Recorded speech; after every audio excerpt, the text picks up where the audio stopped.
Boa noite. Vamos estar em pé, por favor.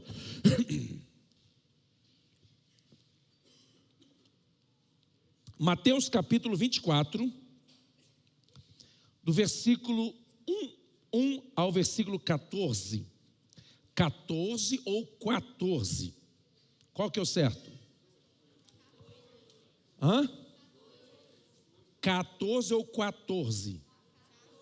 Professor, os dois estão certos. Você achou que eu ia responder isso, né? Tem um professor de português ali, já fui direto ao professor de português. Que bênção. 14 ou 14. As duas formas estão corretas, tá bom? Isso é para você que veio do Brasil como eu há quase 40 anos, que está esquecendo português, né? Não é o caso de vocês aqui que chegaram recentemente, né? Mas, assim, o pessoal que está aqui muitos anos esquece, né? Ou não? Maravilha. Vamos lá. Mateus capítulo 24, a partir do versículo 1. Vamos fazer uma leitura congregacional? Todo mundo lendo. Agora é o seguinte: se quem estiver lendo do seu lado desistir, você está autorizado a dar uma cotovelada, né? Dizer assim, ó, keep going, don't give up, don't give in, don't give out, ok? Vamos lá, no 3 é 1, 2, 3.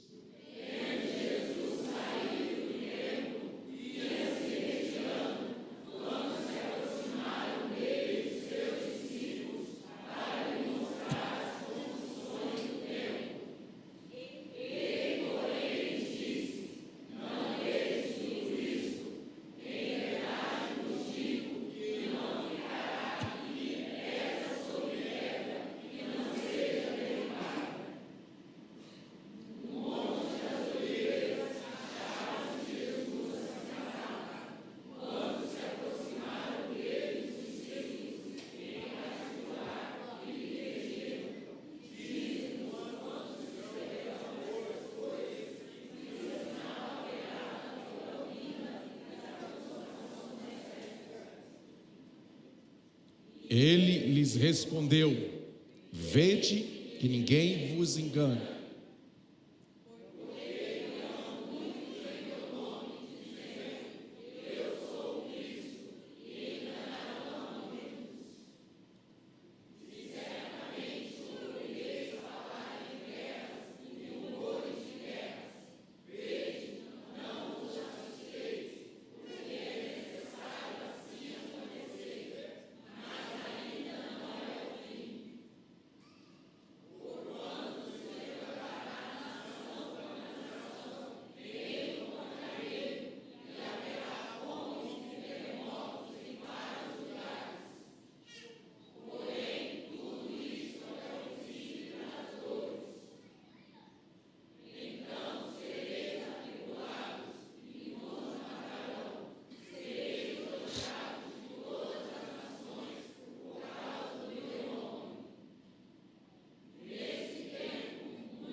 Então virá o fim.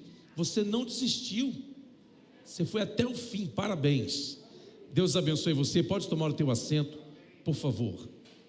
Graças a Deus. A partir de hoje, eu não sei quantas semanas, mas algumas, nós vamos estar falando sobre os sinais do fim dos tempos.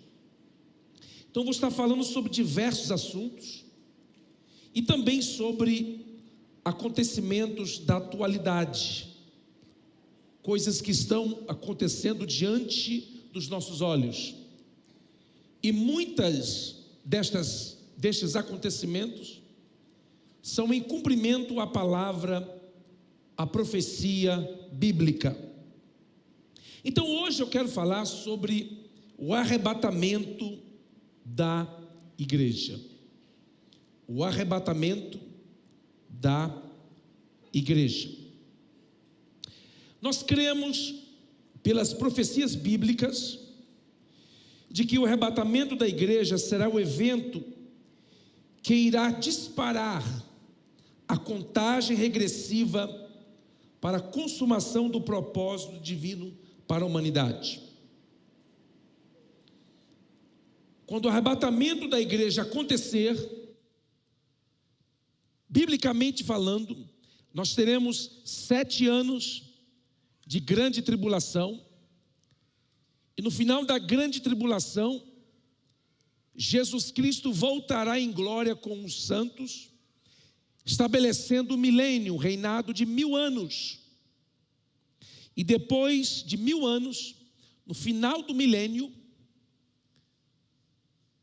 o diabo que tinha sido preso no início do milênio será solto para testar, para provar aqueles que nasceram ou nascerão no milênio. E ele levará as nações a se rearmarem rapidamente em uma nova guerra, uma invasão contra a nação de Israel. Então cremos que nesta época acontecerá a terceira guerra mundial, onde as bombas nucleares, bomba de hidrogênio, uma bomba que a Rússia possui atômica chamada Tsar, a bomba de Hiroshima é um pequeno estalinho diante desta bomba. Esta bomba Tsar, se eu não estou equivocado, ela é 50.000 vezes mais poderosa que a bomba de Hiroshima. E a Rússia tem várias, os Estados Unidos também tem. Então é muito provável que nesse tempo este conflito acontecerá, porque a Bíblia diz que a terra se enrolará, queimada pelo fogo como um pergaminho.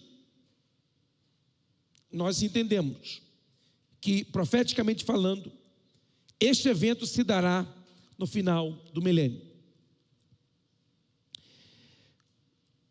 É assustador o número de pastores pentecostais que não acreditam mais no arrebatamento da igreja. É assustador. Antes, este grupo que não acreditava no arrebatamento, eles participavam dos meios tradicionais ou reformados. Mas nas últimas décadas, um grande número de pastores estão aderindo a este ensinamento de que a igreja passará por todo o período da grande tribulação. E nós entendemos claramente pela revelação bíblica que a igreja será arrebatada e após o arrebatamento dará início à contagem do período chamado da grande tribulação. Olha o que diz 1 Tessalonicenses, capítulo 4, versículos 16 e 17. Porquanto o Senhor mesmo, dada a sua palavra de ordem, ouvida a voz do arcanjo e ressoada a trombeta de Deus, descerá dos céus, e os mortos em Cristo ressuscitarão primeiro. Depois nós, os vivos, cadê os vivos aí? Tem gente viva aí. Os que ficarmos, seremos arrebatados juntamente com eles, entre nuvens, para o encontro do Senhor nos ares. E assim estaremos para sempre com o Senhor. Você sabe que todo casamento, todo encontro tem adornos. E a igreja se encontrará com Jesus nos ares, em algum lugar no espaço sideral, e as nebulosas, os planetas, os cometas, as estrelas servirão de ornamentação para o encontro de Cristo com a sua igreja. E estaremos ali, e o nosso corpo mortal será revestido da imortalidade. E nós não estaremos limitados mais às leis físicas. Então estaremos com o Senhor para sempre, como diz a palavra de Deus. Eu pergunto quantos ainda têm essa esperança em seus corações. Então, como o número de pastores que pregam sobre arrebatamento está cada vez menor, é raro ouvir pregações sobre este tema. Eu quero apresentar pelo menos três linhas de interpretação teológica. Primeiro, existe um grupo de irmãos, que são irmãos em Cristo, tá? Não deixaram de ser irmãos, não são heréticos, desviados, né? Não, eles interpretam a mesma Bíblia de forma diferente. São chamados pós-tribulacionistas. Eles creem que a igreja passará todo o período da grande tribulação na terra e subirá. Quando Cristo vier implantar o reino, vai ser um bate e volta, né? Vai ser vai e volta. Porque a Bíblia diz que Jesus Cristo virá com os anjos e com todos os santos. Então, eles acreditam que nesse momento acontecerá a transformação do corpo, a ressurreição dos mortos, e nós iremos e voltaremos. Cria-se um problema. Por quê? Porque se Jesus vier no final da grande tribulação, e a Bíblia diz que ninguém sabe o dia e a hora, qualquer pessoa vai poder contar a hora que o anticristo aparecer. A pessoa deve contar 7 anos, e no final de 7 anos, Jesus vai voltar. Concorda? Então, a profecia de que ninguém sabe daquele momento, da hora do dia, já cai por terra.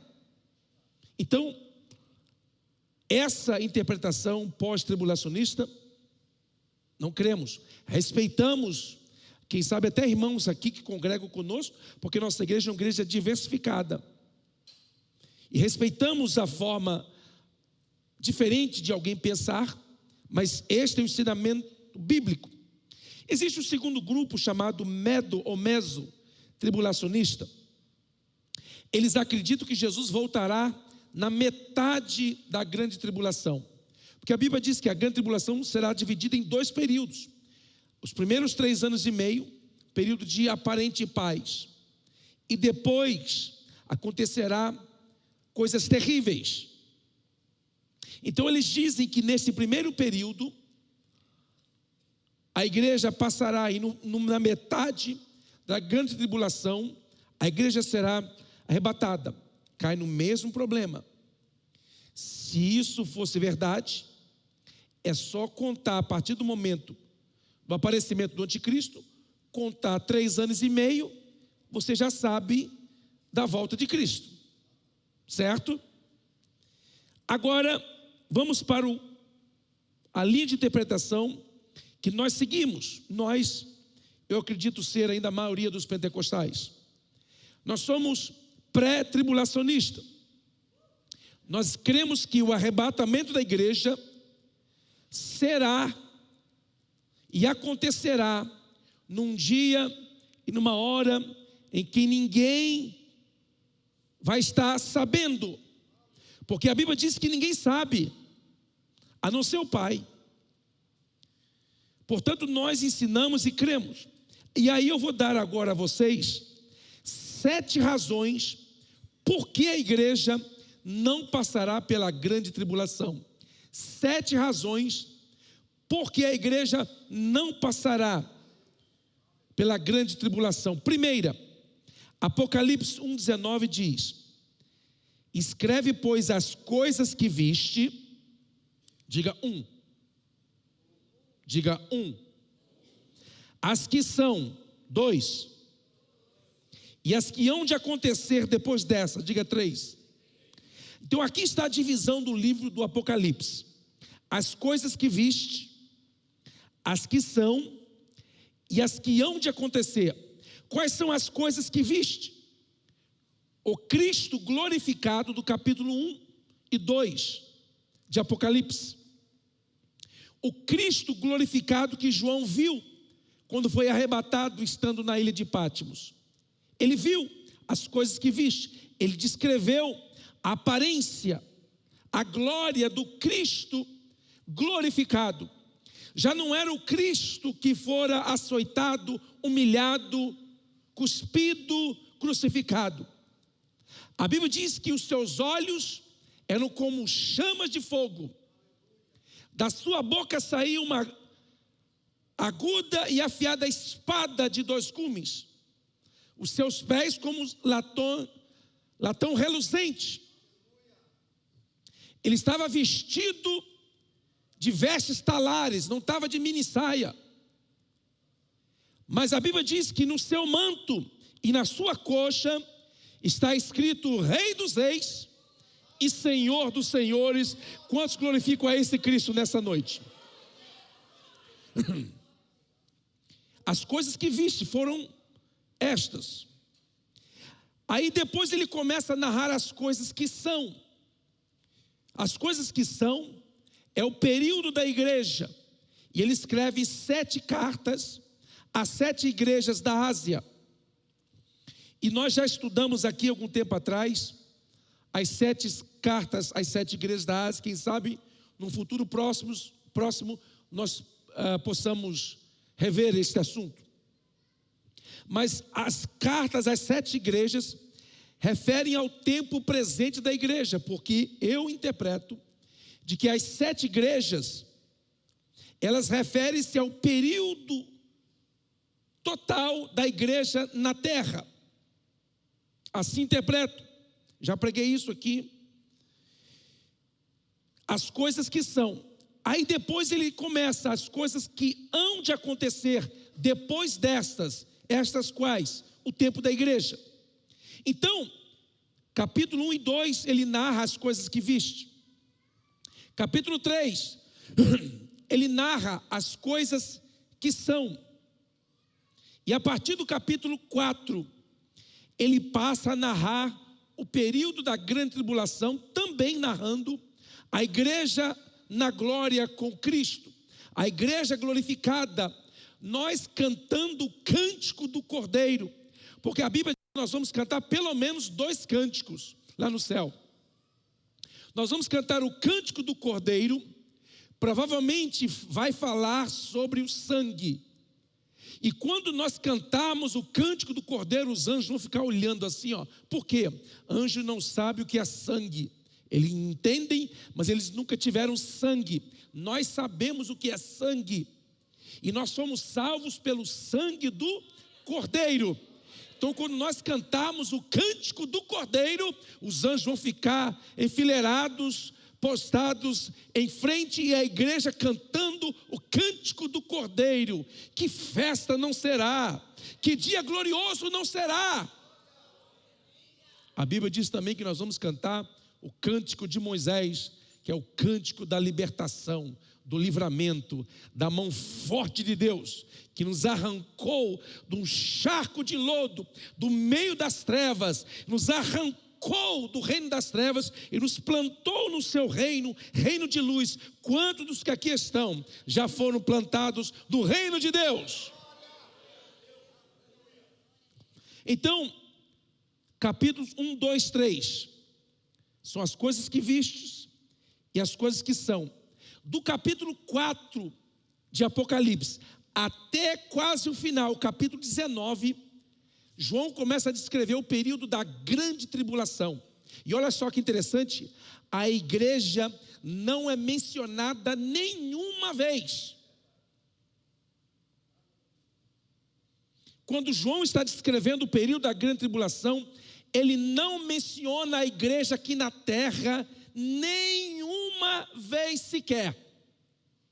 Então é a primeira razão é porque o Apocalipse divide em as coisas que viste, as que são e as que hão de acontecer. A segunda, a igreja não aparece nenhuma vez enquanto o Apocalipse está narrando o período da grande tribulação. Terceira razão,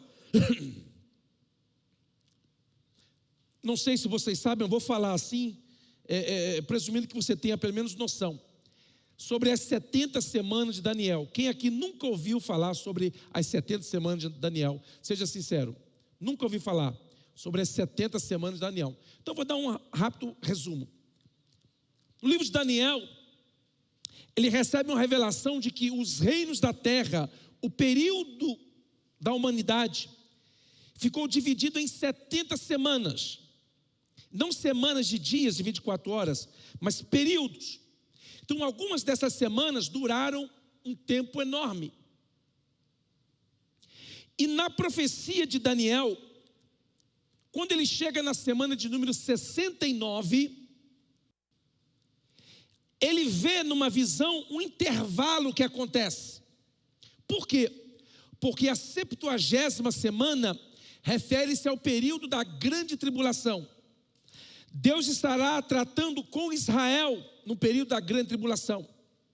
Então, entre a semana de número 69 e a semana de número 70, há um intervalo. Este intervalo é o período que nós estamos vivendo, que se chama dispensação da graça ou dispensação do Espírito. E olha só quanto tempo está durando este intervalo. Já passam de 2000 anos. Nós já estamos mais do que no overtime desse intervalo. A dispensação que mais durou foi a dispensação da lei, e ela durou 1500 anos apenas. Esse intervalo da semana de número 69 para 70 já está passando de 2000 anos. Esse período é chamado de período dos gentios. Portanto, na visão de Daniel, a igreja, ela não participará da 70ª semana, pois ela é vista na visão, na revelação dada a Daniel, como participando desse intervalo entre a semana 69 e a 70. Essa é a terceira razão, e eu vou passar para frente, porque é um assunto muito vasto. Quarta razão, a Bíblia descreve a grande tribulação como período da manifestação da ira de Deus. A igreja não vai estar aqui e experimentar a ira de Deus, porque a igreja, como noiva do Cordeiro, ela não tem de Deus a ira, mas ela tem de Deus o favor. Ela não tem de Deus a vingança, mas ela tem de Deus a misericórdia. Então esse período é chamado de angústia de Jacó. Esse período é chamado de juízo de Deus sobre as nações ímpias, sobre a igreja que se apostatou e sobre Israel que está em rebelião contra Deus. Esse período é chamado de castigo de Deus. Esse período é chamado de período de destruição, período de julgamento. É chamado de hora de angústia. São todas as expressões bíblicas descrevendo o período da grande tribulação. A igreja não está destinada ao juízo, porque a Bíblia diz em Romanos que nenhuma condenação há para os que estão em Cristo Jesus. A dívida que nós nunca poderíamos pagar, Cristo pagou por nós. E Ele nos redimiu, Ele nos comprou e nos declarou justificados. Pois a Bíblia diz, sendo, pois, justificados pela fé, tendes paz com Deus. Quem está em paz com Deus, levante a sua mão, diga graças a Deus.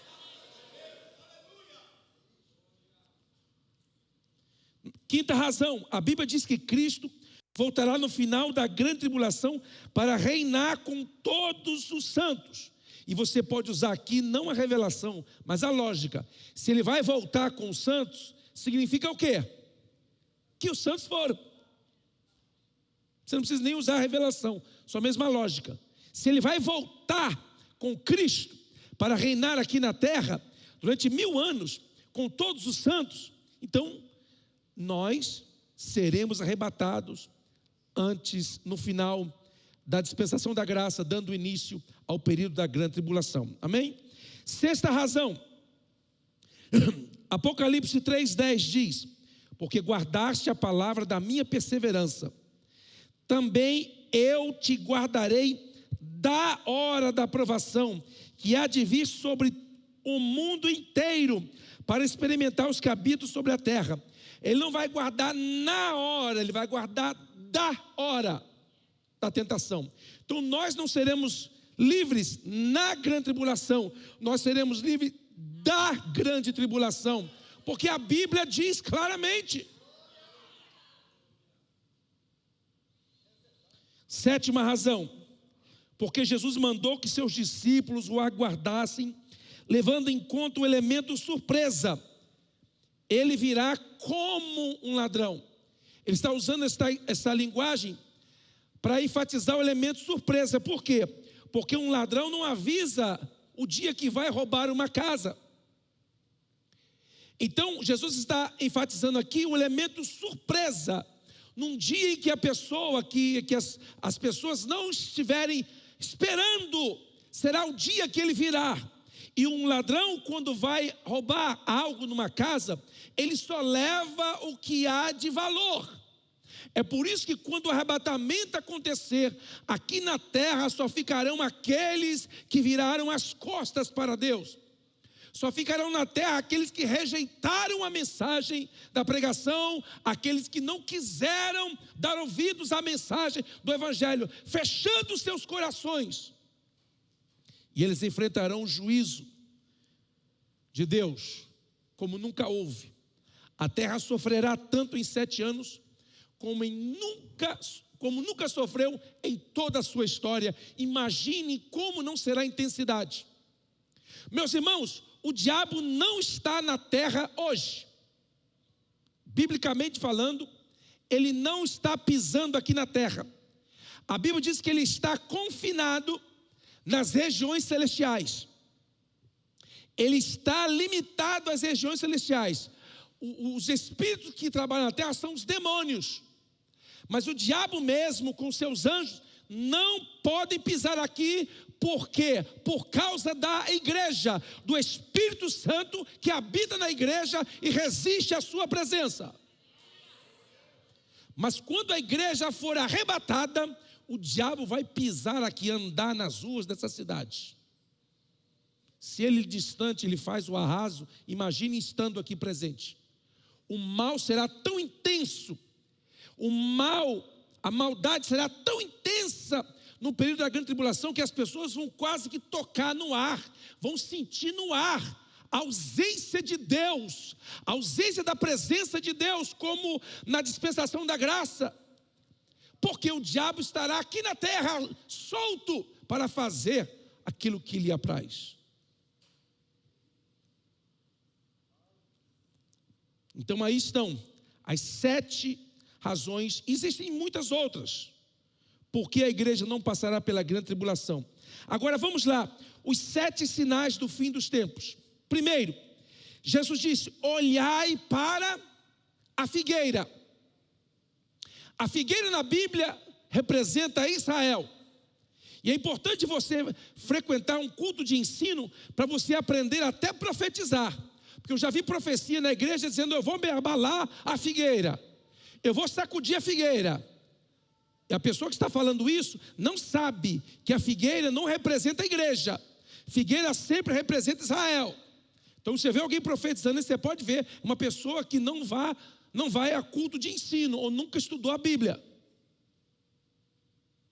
Por quê? Porque figueira na Bíblia simboliza Israel. Igreja comparada ao quê? Oliveira verdadeira. É igreja enxertada na oliveira. Mas figueira aponta para Israel. E Jesus: olhe para a figueira. Quando a figueira brotar e ela começar a dar os seus frutos, os seus ramos começarem a nascer, vocês já entenderão que o fim está próximo. Tem uma boa notícia para você. A figueira brotou em 1948. Israel foi reconhecido como nação, e o profeta disse: nasceria uma nação em um dia. Pois bem, nasceu num dia, num voto de um brasileiro que presidia aquela sessão da ONU. Israel foi reconhecido como nação e a profecia se cumpriu. Em um dia, uma nação foi estabelecida, Israel. E desde então, ela está crescendo e dando seus frutos.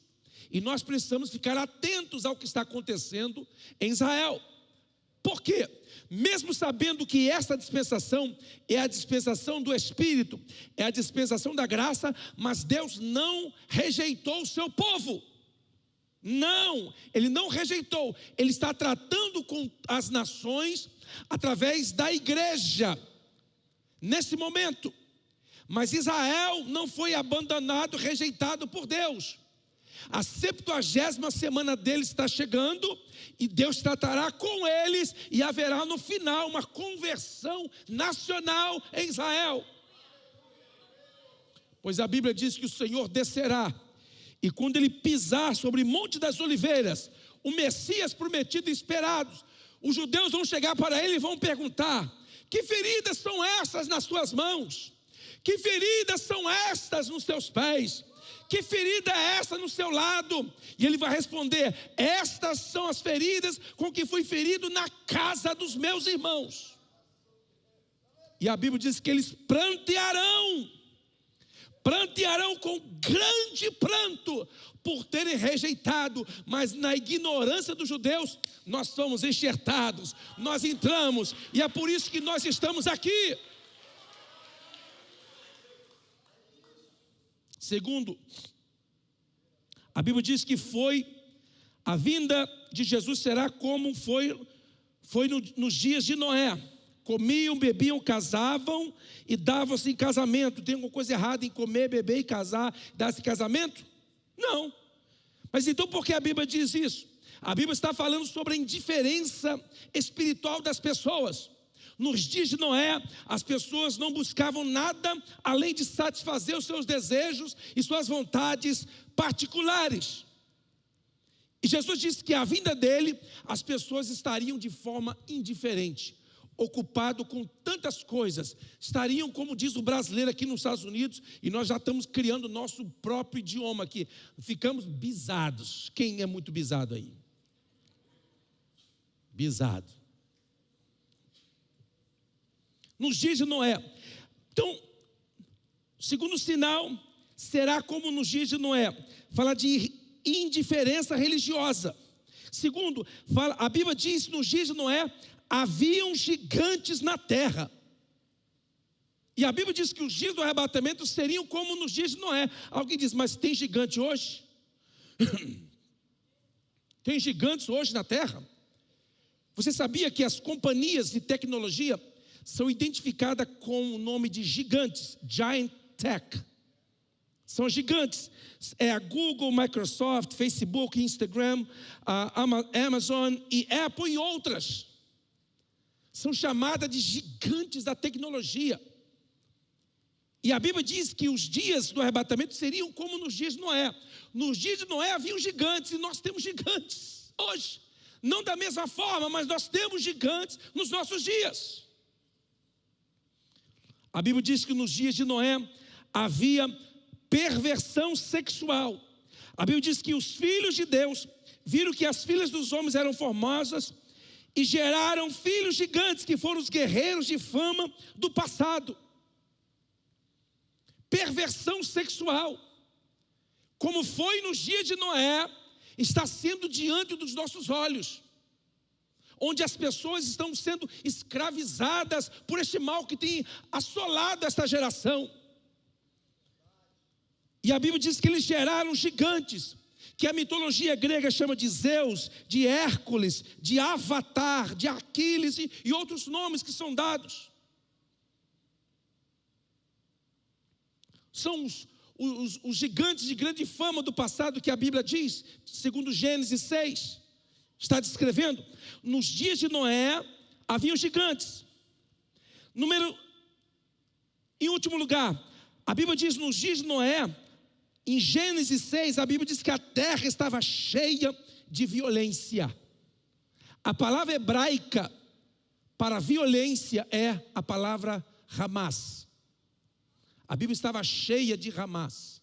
Aí você diz, mas como assim? De violência? Meu irmão, olhe para o Oriente Médio e veja se não se tornou um barril de pólvora, que está por um momento, aquilo tudo pode explodir. Olha as universidades americanas, olha as universidades do mundo ocidental, se tornaram um antro de produção de comunistas, de socialistas, de antissemitas, jovens que nem sabem o que fazer, que ainda nem arrumam a cama, estão querendo definir posições no mundo.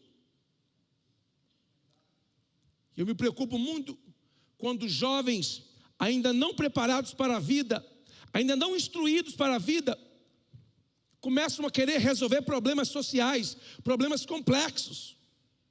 Eles começam a querer consertar e redefinir a sociedade. Eles começam a querer consertar os problemas que a sociedade ainda não resolveu. E eles não arrumam nem a cama deles e querem consertar problemas complexos da sociedade. A Bíblia diz que a terra estava cheia de violência. Eu pergunto, eu poderia aqui descrever um número de violência, de absurdos que tem acontecido nesses últimos anos. No dia 7 de outubro, este grupo terrorista invadiu Israel. E diz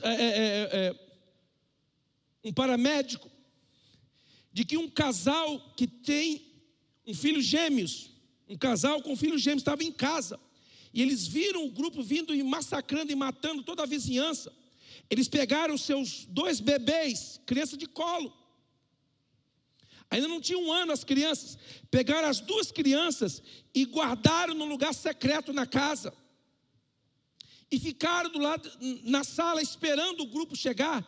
E eles foram brutalmente assassinados.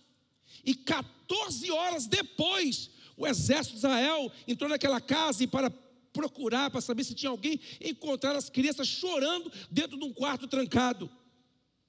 Aí você diz, pastor, mas isso parece coisa da época medieval. Pois é, a terra na época de Noé estava cheia de violência, e nos dias de Jesus também ela estará cheia de violência. Terceiro sinal, a apostasia. Meus amados, como nós temos sofrido pela apostasia. Apostatar-se é alguém se desviar da fé. Aqui não estou falando de incrédulo, de ímpio, não. Fala de pessoas conhecedoras da verdade se apostatando da fé. E aí eles estão aderindo ao evangelho da prosperidade, o evangelho do positivismo, o evangelho do empreendedorismo, o evangelho do humanismo. O ser humano está no centro de tudo. O evangelho do secularismo, o evangelho da politização, onde as igrejas estão mais parecendo como palanques políticos. Eu não sou contra pastores se candidatarem, se elegerem a cargos políticos, desde que deixem sua posição de pastor titular de uma igreja. E nós estamos vendo isso acontecer nos nossos dias, e muitos, em nome de defender uma ideologia aproximada com o cristianismo, aplaudem isto. Meu irmão, não existe coisa superior ao que eu estou fazendo aqui, de ser um pregador do evangelho. Alguns anos atrás chamaram Billy Graham e proporam para ele: Billy Graham, você vai ser o nosso candidato. Você vai se candidatar e temos certeza que você será facilmente eleito presidente dos Estados Unidos. Sabe qual foi a resposta de Billy Graham? Eu não posso descer da minha posição para ser presidente dos Estados Unidos, porque a posição que eu estou é muito mais alta do que a posição de um presidente. A apostasia tem tomado conta de muitos lugares, e as pessoas estão procurando igrejas que preguem o que eles querem ouvir. As pessoas estão procurando igrejas que falem o que as pessoas precisam. As pessoas estão procurando lugares para serem servidas. E as igrejas ficam criando várias atividades para servir as pessoas. A igreja não foi chamada para servir você, é você que foi chamado para servir o povo de Deus. Quarto sinal do fim dos tempos, engano. Olha o que diz: muitos virão em meu nome e enganarão a muitos. Falsos cristos, e alguém pensa que falsos cristos é aquele Henrique Cristo, aquele coitado lá de Santa Catarina que se diz ser o Jesus Cristo. E o pior não é que ele dizer que é Jesus Cristo, o pior é arrumar 12 apóstolos para andar com ele.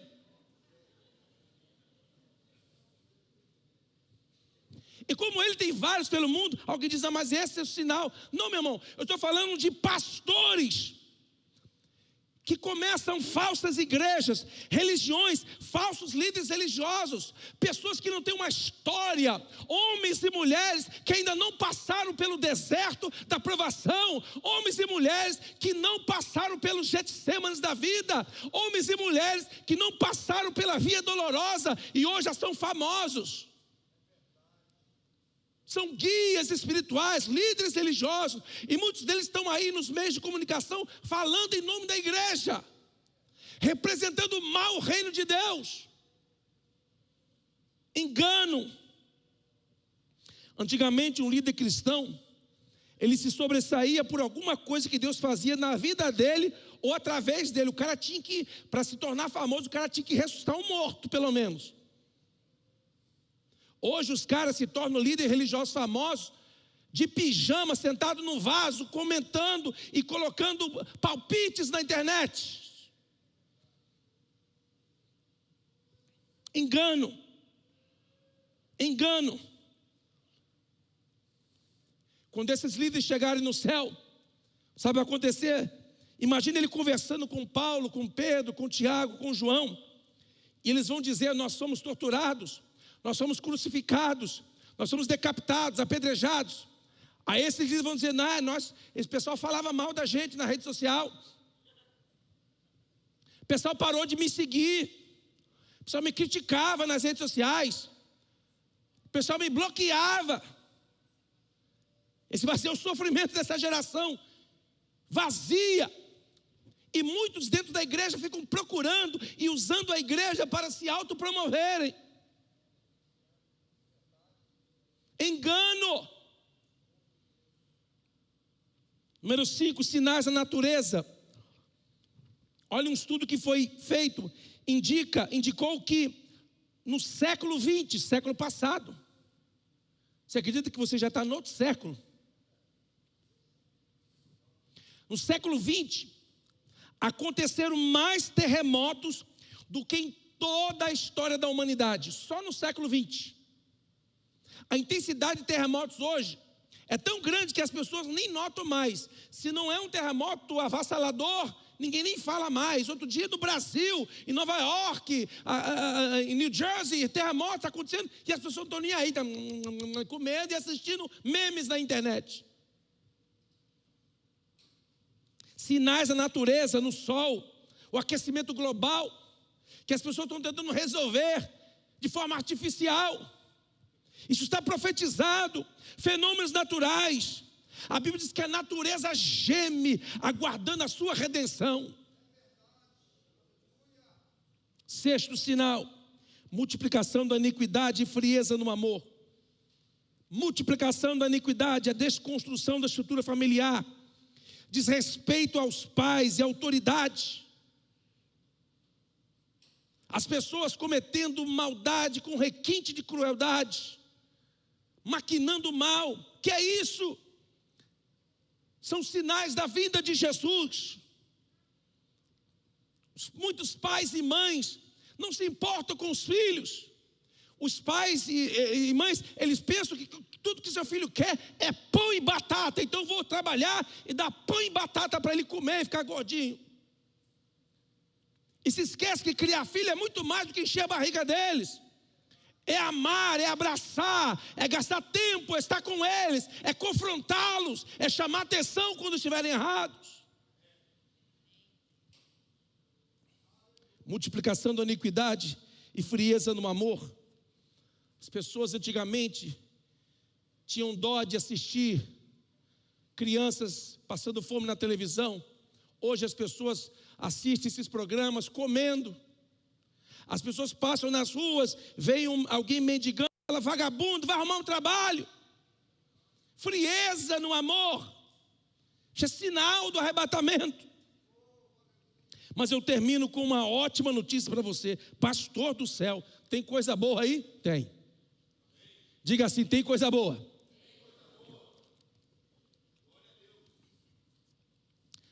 O sétimo e último sinal do fim dos tempos, Atos 2, 16 a 21. Mas o que ocorre é o que foi dito por intermédio do profeta Joel. E acontecerá nos últimos dias, diz o Senhor, que derramarei do meu espírito sobre toda a carne. Vossos filhos e vossas filhas profetizarão. Vossos jovens terão visões e sonharão vossos velhos. E até sobre os meus servos e sobre minhas servas derramarei do meu espírito naqueles dias e profetizarão. Mostrarei prodígios em cima no céu e sinais embaixo na terra: sangue e fogo, vapor de fumaça. O sol se converterá em trevas e a luz sangue, antes que venha o grande e glorioso dia do Senhor. E acontecerá que todo aquele que invocar o nome do Senhor será salvo.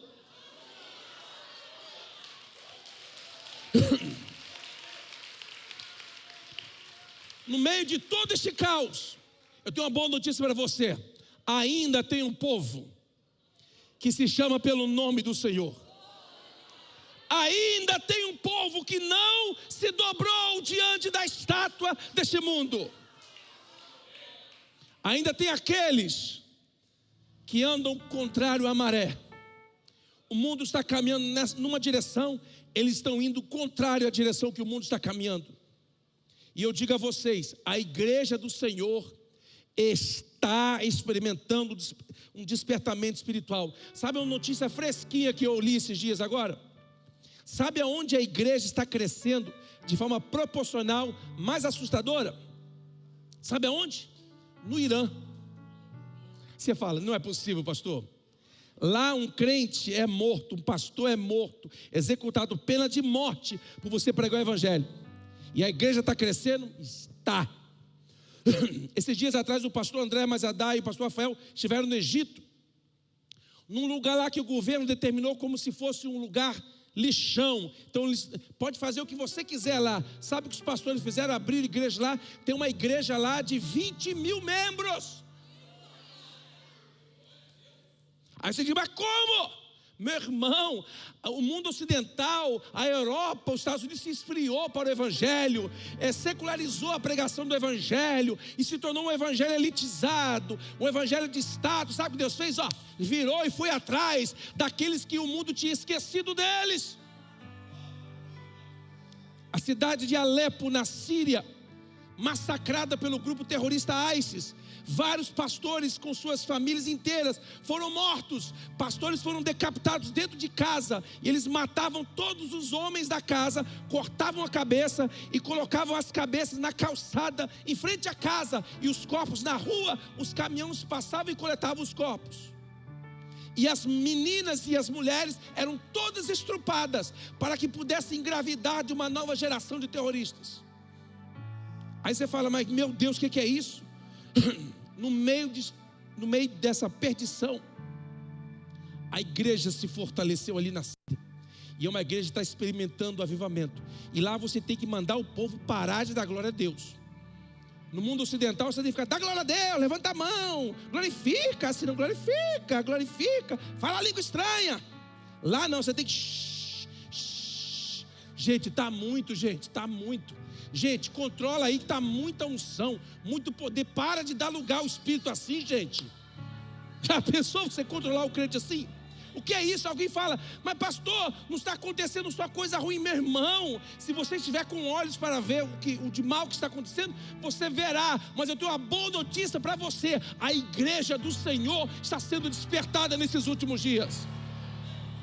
Vamos estar em pé.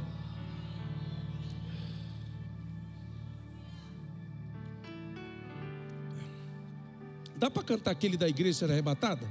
Dá? Se não der, não tem problema não. Canta a si mesmo. Eita glória. Isso é uma boa opção, né? Jogar o músico no fogo assim, ó. Que maravilha. Aleluia. Quem tem a esperança de ser arrebatado. Meu amado, eu não posso profetizar isso, porque não é bíblico. Mas eu, Clévis Oliveira, eu não acredito que vou morrer de velhice.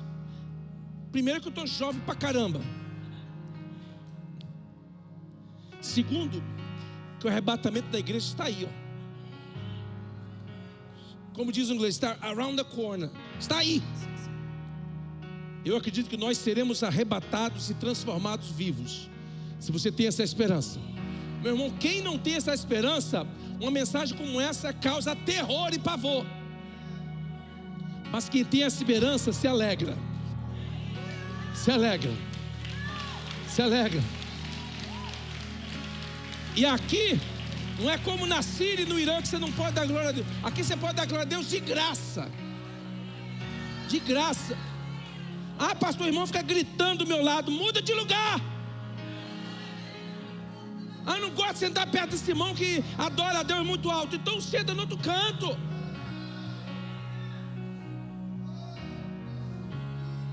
Diga para quem está do seu lado assim: excuse me,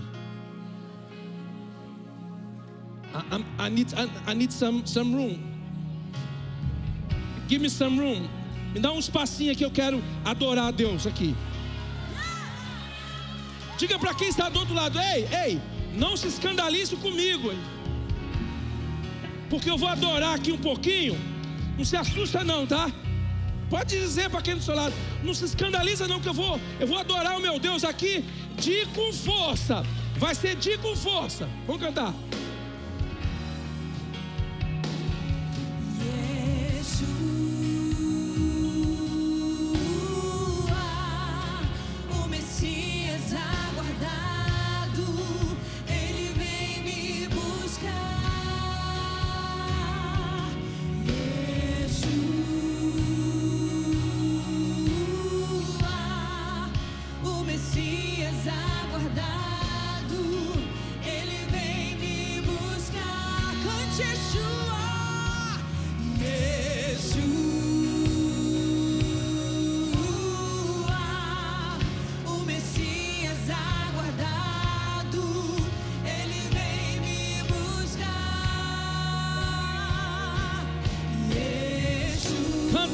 Canta, crente.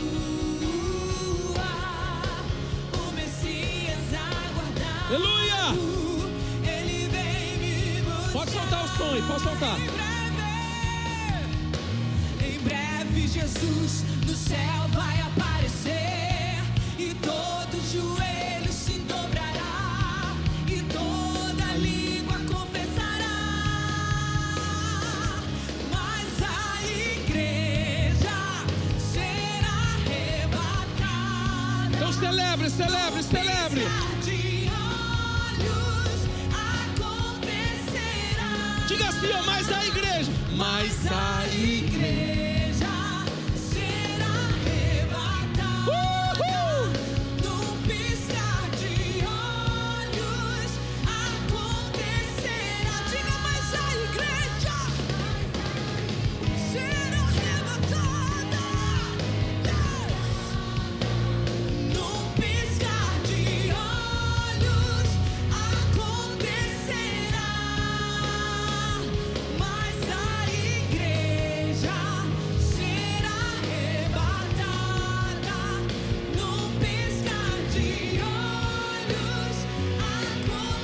será arrebatada.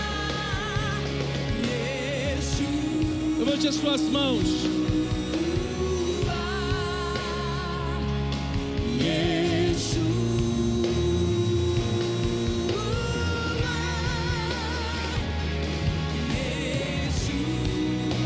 Aleluia.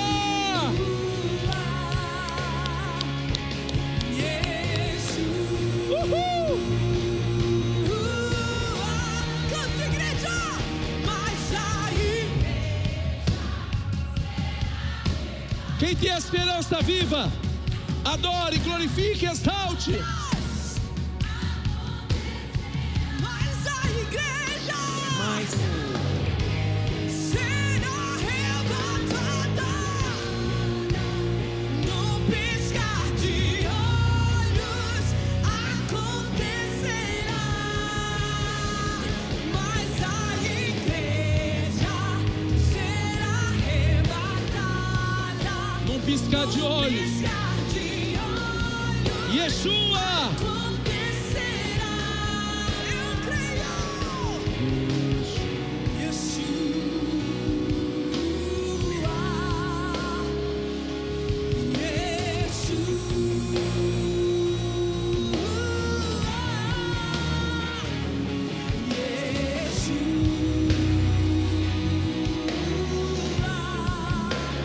Os músicos, só os músicos. Só os músicos. E você vai adorar a Deus. Solta a guitarra aí com força. Adora a Deus, adora a Deus. Manda ver. Rebenta essa corda. Aleluia!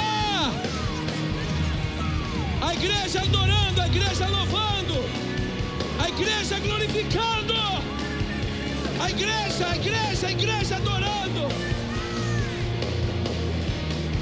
Uhul! É glória! Uhul!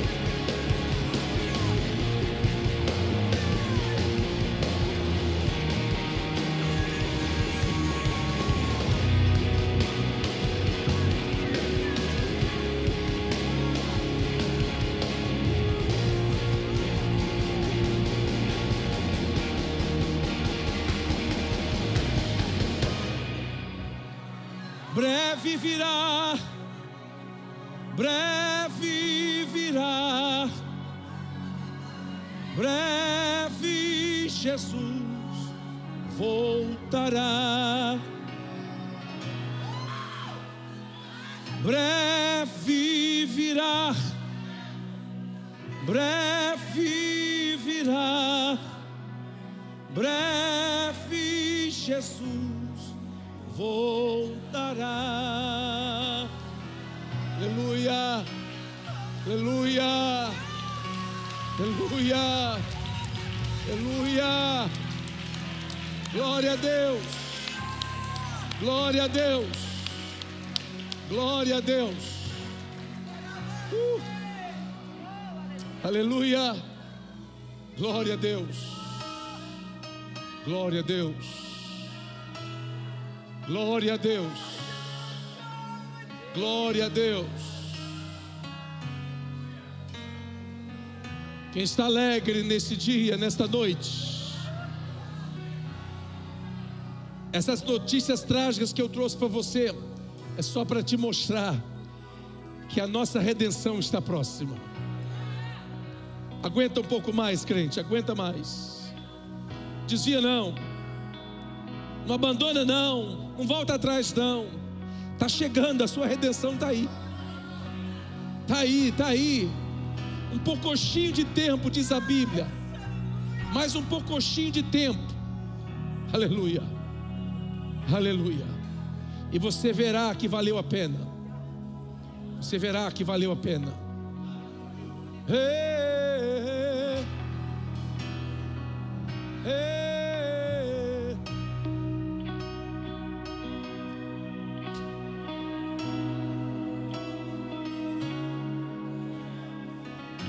Glória a Deus, glória a Deus, glória a Deus, glória a Deus. Por isso que já até passei o número do código aqui, do lockbox da chave da igreja, porque depois do arrebatamento vai precisar de pastor essa igreja, vai precisar de músico, vai precisar de equipe técnica, vai precisar de louvor, vai precisar de crente, vai. Mas ela vai encher. Vão voltar muitos. Mas nós não estaremos mais aqui. Não estaremos mais aqui. Não estaremos mais aqui. Estaremos com o Senhor para sempre. Para sempre, para sempre, para sempre. É por isso que eu animo você. Eu motivo você. E às vezes eu até confronto você. E às vezes falo até alguma coisa, não do meu coração, mas soa duro ao teu coração, aos teus ouvidos. Esse pastor pega pesado com a gente. Tem um irmão que de vez em quando ele não está aí hoje não, eu vou falar. Ele diz: pastor, hoje estou precisando de 1000 miligramas de Tylenol. O senhor pegou pesado. Mas eu prefiro confrontar você, te desafiando uma vida com Deus, do que ficar tentando te enganar, ficar te prometendo bênçãos, riquezas. Dá 100 que Deus te dá 1000, dá 500 Deus vai te dar 10.000, ficar trocando, fazendo barganha. Eu prefiro ser verdadeiro e confrontar você e dizer: ei, Jesus está voltando, se prepare, se posicione. Quando chegar no céu, toda hora que você passar por mim, a gente vai dar high five, dizer, pá! Vamos passar um pelo outro e obrigado, pastor. Como diz o Mary, thank you, Pastor C. Pá!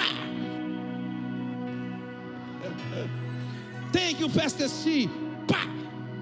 O tempo todo. E nós vamos agradecer uns aos outros.